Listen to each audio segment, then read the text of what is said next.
this morning. Richard, as always, thank you very much. Arizona Republican Senator John McCain is the ranking member on the Armed Services Committee. Senator McCain, always nice to see you. Thanks for joining us.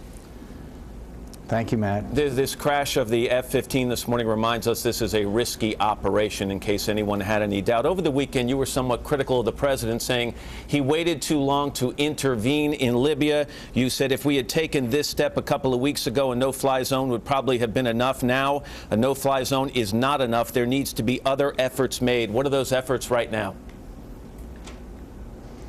Well, I think to continue the no-fly zone effort and to make it very clear to Libyan pro-Gaddafi troops that if they leave their barracks, they are putting their lives at risk, just as the Libyan pilots seem to have gotten the message since they are not flying. And also, we're going to have facilitate some arms and equipment and training to the rebels over time. A stalemate is a very, very bad outcome here. American policy is that Gaddafi must go. You talk about a stalemate here, and obviously the U.S. wants to kind of step back here. The president said we would transition the lead in this to other nations in days, not weeks. But from what you're seeing of the relative disorganization of these rebels, do you fear that they won't be able to get it together soon enough to allow us to get out of there?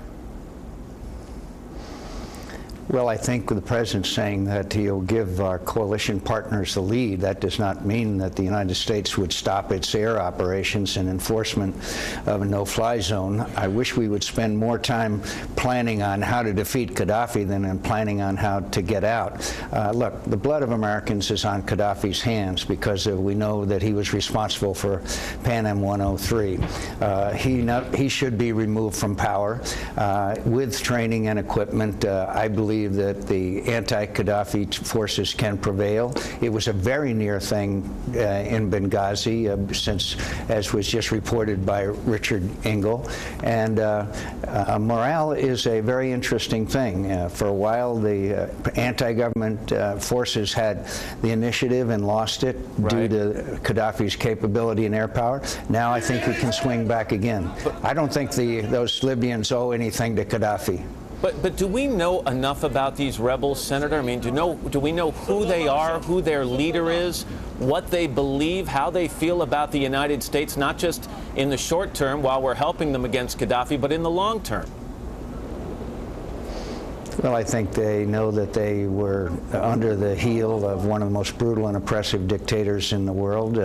They know that if Gaddafi had prevailed in Benghazi, there would have been a Srebrenica multiplied by a factor of 100. And the former justice minister is there as the leader of this government. The Secretary of State met with them. The French have recognized them.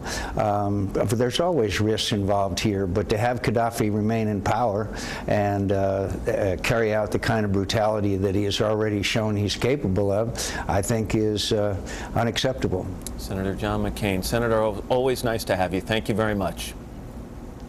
Thank you, Matt. It's 9 minutes.